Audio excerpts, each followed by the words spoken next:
Hey everyone, I wanted to do a quick video on the most helpful general concepts for you to climb. And these concepts are going to be applicable to everyone at every ELO and maybe even every role.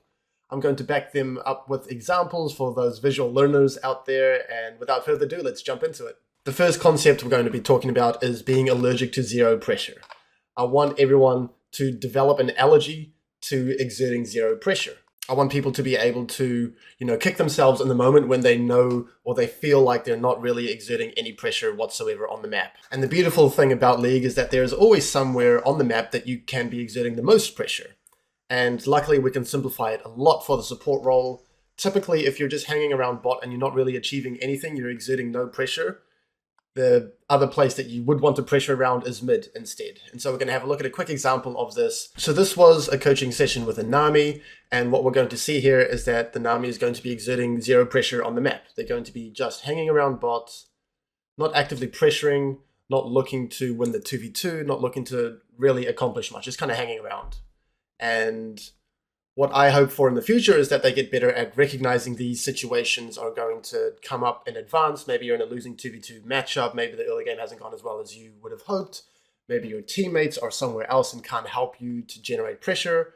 And so whenever you do find yourselves in these situations where you aren't exerting any pressure, you're not killing the bot lane, you're not contesting prior, you're not actively holding a freeze, you're doing nothing, then you're exerting zero pressure, you need to be somewhere else. And so all of this time, the Nami should have identified that there is nothing to be accomplished on this bot wave, that the Nami can just let the wave get shoved into Twitch. This wave state is fine.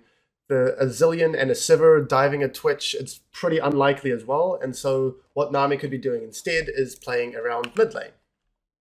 And so this is just a convenient example to show, because in this one game, something is going to happen around mid, and it's very easy to see. Nami being here would have been fantastic. But even if there wasn't a fight that erupts around here, Nami being mid is always better than achieving absolutely nothing down here. Because you can always lean towards mid, you can generate pressure, you can counter gank, you can shove, you can be in fog, as opposed to nothing, right? So this is what happens around mid. There's a big fight, and if Nami was thinking about how to apply the most pressure on the map at any given time, then this would have been a fight that could have easily been turned around. And the alternative is just kind of sitting back, bot, getting shoved in, not really achieving anything. This is a concept that'll take time to grapple with and to really feel out yourself. I'm not expecting you to see all of these situations in advance.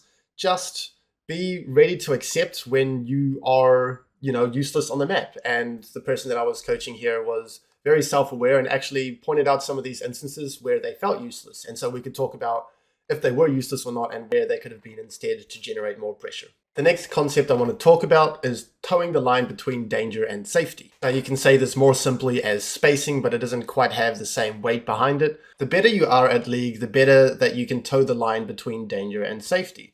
If you overstep that line, you're in danger. You can get punished, you can get killed, you can get chunked, whatever.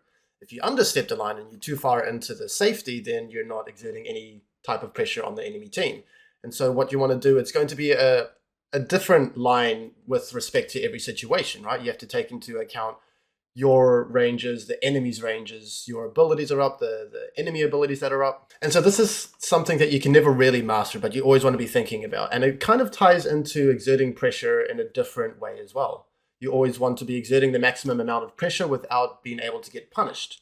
And so what we're going to see in this example is first, one of my students is going to overstep the line between danger and safety, and then they're going to understep. And we can talk about how if you appropriately navigate that line, then that's exactly the space that you want to be in. So we're from the perspective of Senna in this example, and we're just going to be jumping straight into the action. Senna is taking a heavy trade with Lucian here, and then doesn't respect the range of Swain's E. And so then Senna is going to get pulled in and is going to get chunked, and the trade is not going to look too good. And so obviously that was overstepping the line between danger and safety. And now what's going to happen is since Senna got so chunked, they're going to be understepping the line. Even though she is chunked, she can still pressure as much as is safely possible, right? It doesn't matter if you have 100 health or 1 health.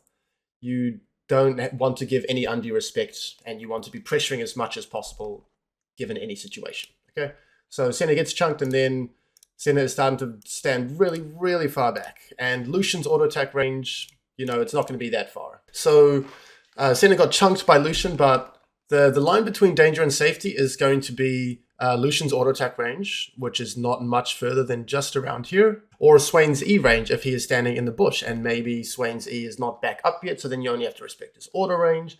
And so if Senna was towing the line between danger and safety appropriately in this one situation, Senna would probably be standing around this area and then looking to auto attack minions or look for Qs. So this is a very fluid point. I just wanted to give an example of what the concept can be explained with. Just think about how you can get better at towing the line between danger and safety. And spoiler, you're going to have to overstep your boundaries into danger to appropriately learn where that line of danger is before you can learn to respect it. The next point we're going to be talking about is to be more afraid of missing opportunities than of making mistakes. And it's funny how all of these points are tying in together, because I was mentioning the best way to toe the line between danger and safety is to overstep those boundaries and learn what those boundaries are. And so in a way, you're missing an opportunity to pressure more by towing that line better. If your innate reaction is to be more afraid of making mistakes than of missing opportunities, then you're going to miss a lot of opportunities to learn and to improve. And so what that would look like in the towing the line concept that I was talking about is that you would be standing way too far back. You would always be leaning into the safety area, and then you'll be missing plenty of opportunities to exert more pressure and to win the lane. So it's perfectly natural for us to be scared of making mistakes and to rather not want to make a mistake than miss opportunities, right? But we really do want to try and develop that long-term approach, that student mindset to the game about always trying to learn and improve and, push your limits, not blindly int and run forwards and take fights without any thought non-stop. But if you're not sure of a situation, you should test it instead of just defaulting to the safe option of not trying it whatsoever. And so here's going to be a great example. The Jarvan support is the student in this example. And so there's going to be an opportunity for a skirmish here where the enemy team is going to face check into this area and Jarvan can easily get a double knock up. And then Lee can follow up. Lee has ult, and then Yone is under the tower. Yone can follow up with his ult. This can just be an absolute stomp. But the Jarvan wasn't sure if this was within his capabilities, right? He wasn't sure if they could win a skirmish like this. And I've played the game for a long time. I've thought about the game for a long time. I've made plenty of mistakes. I've died plenty of times. So I know that this is a missed opportunity. And so what's going to happen is that the Jarvan is not going to take this opportunity. They're going to hesitate and maybe, wait around, see if Lee does something or just not really wants to make that mistake, right? So they're missing an opportunity rather than making a mistake and learning. So there's not much more to see in this example. What's going to happen is that they just kind of drop a ward in the bush and then the opportunity is going to disappear, right? If Jarvan EQs them before they get this ward in from Fog, it's going to be a double knockup. It's going to be an absolute stomp in a skirmish. And I'm hoping that this is one of the points I'm going to be talking about today that resonates the most with you. Instead of taking the safe option, if you're not sure of something, test it, learn from it, become a better player, for the rest of your League of Legends career, because you've been in that situation, you know what you can and you can't get away with instead of never learning. So this is one example. I could come up with endless examples. Let's say you're trying to contest for level 2 and you're not sure how fast you can get level 2. You're not sure if you can get it level 2 before them. And so then you just kind of give level 2 and then they hit level 2 and you lose control of the wave. Another example could be you're getting ganked and you're not sure how much respect you should give to this gank. Maybe you've chunked the enemy team out. Maybe they don't have much gank set up, but you're not sure and you just sprint to your tower and then you waste absolutely no time or effort from the enemies and then you miss an opportunity in terms of, pressuring the map more and wasting more time from the enemies. The final general concept I want to talk about is to be focusing on what is in your control. There are so many examples I see where people get sucked into bad pings or bad plays by their teammates. And what I want to see more often is honestly muting all. There are a lot of useless pings, detrimental pings. Using chat is going to get in the way as well. But also to make sure that every decision you make stems from yourself so that you can learn and improve. Instead of relying on your teammates, they're just going to be random plays in every solo queue game in the elo you're currently at. You don't want to rely on your teammates to make decisions. You want to rely on yourself to make decisions, and those decisions are going to dictate how good and what rank you are going to be in the end. And that's the only way that you're really going to improve your decisions, if you make them, if you commit to them, if you learn from them. A quick example of this could be, let's say that you really want to shove out bot wave, but your jungler is running to dragon, and then they start hitting dragon, and they start spam pinging dragon, and then you're like, oh, okay, I guess I should just go to dragon. And then you go to Dragon, you don't crash the wave is left frozen on the enemy side, and then you're just kind of doomed, right? Another example could be your jungler is on your side of the map and he's looking for a gank, but it's not a good opportunity for a gank. Maybe you're playing an enchanter with low gank setup. Maybe the wave is not set up for a gank, and so you just kind of hang around and try to force a gank, and it's really awkward. You waste your time, your jungler shows and wastes their time. The last hypothetical example that I get all the time is how to play the game if your ADC is doing something poorly. And so this is a very reasonable question to ask. You know, I want to do this. My ADC is playing really safe. They're off roll. What should I do? And once again, you want to focus on what is in your control. And this is a great segue into my Ace Mentality tool. And so I'm going to link the Ace Mentality video. I have made a video on it. The link is going to be in the description below. But the Ace Mentality is all about focusing on what's in your control and not caring about what is outside of your control. So as long as you acknowledge, that's the A, best play. Communicate, that's the C. Communicate the best play, and then E, embrace the reality of whatever happens, then it doesn't matter what your ADC does. I never care what my ADC does. I never care what the ADCs of my students do. As long as you've done everything in your control, and as long as you're not getting distracted by chat and by useless pings, then you're going to be in a great spot. So maybe you want to push for level 2 first. You acknowledge that's the best play. You communicate it. You're hitting the wave. You're pinging on the way. You're using your body language. And your ADC is just kind of hanging back, AFKing. Then you embrace reality, you back off, and that's all you can do. So we're just going to have a quick visual example here. What happens is that we're looking at the perspective of the Senna.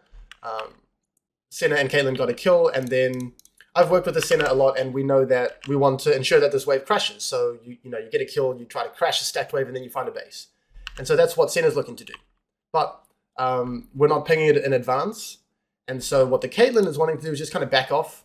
And then we're kind of stuck in this awkward situation where we want to make sure that the wave crashes, and then Caitlyn just wants to immediately base. And so neither really happened, and it's just really awkward. So what should happen here is that we acknowledge crashing the wave is the best play. We communicate it. We ping on the way. So we're constantly hitting, that's really good, and then we're pinging on the way as well, just to let the Caitlyn know exactly what we want to have happen. And then if we've done all of the above and Caitlyn still comes back here and just bases, how do you think that we should embrace reality now? We can't just try to auto shove this wave just by ourselves. Embracing reality in this situation would just be, okay, so we can't shove the wave right now. My ADC doesn't want any part of this. I'm just going to back off, press B, and that's the best that we can do. And so we didn't communicate here. We didn't embrace reality here. And so it really doesn't matter what our ADC or what any of our teammates do. If we haven't done all 3 parts of the Ace Mentality well enough, then who are we to complain? And so there was a little bit of verbal diarrhea with this point. I just want to summarize it concisely. Ace Mentality, acknowledge best play, communicate the best play, and embrace reality afterwards. Consider muting chat and consider muting pings of those who are using it destructively. You don't have to auto-mute all of the pings because sometimes you want to be open to information. And then don't get frustrated at a situation if you haven't done everything in your control to achieve the best outcome. And also, there's no point in getting frustrated at a situation that's out of your control. Thanks for watching, everyone. I hope that some or all of these concepts ring true for you and help in your journey in some capacity. Please consider liking or subscribing, but only if you enjoyed this type of content. And if you'd be interested in joining my support community, School of Support, the Discord link is going to be below. For individual coaching, the link is going to be below. And for further educational content, VODs of all my coaching sessions, and for group classes, my Patreon link is going to be below. Thanks again, and goodbye.